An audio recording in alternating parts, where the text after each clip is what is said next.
Okay, so we're going to do some work on gluteal firing.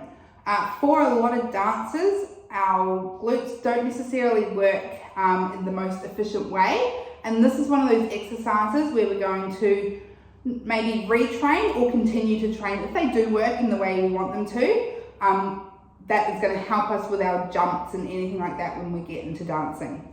So you're going to come down onto your front, and then you're going to have to palpate and feel through your body. So basically if you think of where your leotard line is, or like where your pants line is, right down at the bottom, through here, we're going to feel up in here. So not on the glute max, but we're going to feel sort of just underneath here, kind of underneath. And then from there, we're going to relax everything, and then we want to squeeze the glute on, and what we want to be feeling is the glute up here switching on before the hamstrings down here.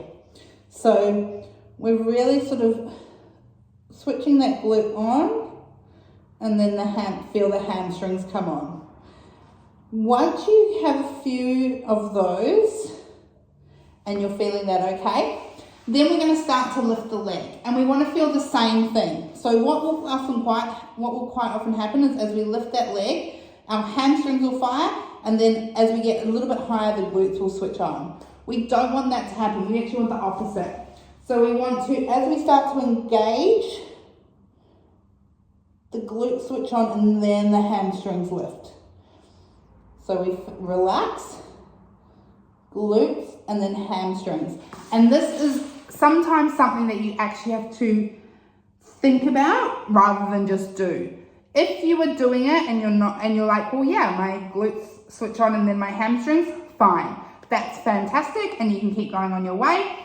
If you are doing and lifting your leg and you're feeling like your hamstrings are switching on, and then as you start to lift, the glutes start to get a little bit tenser, that's when we need to try and retrain it. So when you're on the ground, it's really a thinky exercise, right? Really think about glute and then lift the leg, and you'll feel the hamstring come on. But definitely try and get that glute squeezing first, then lift the leg.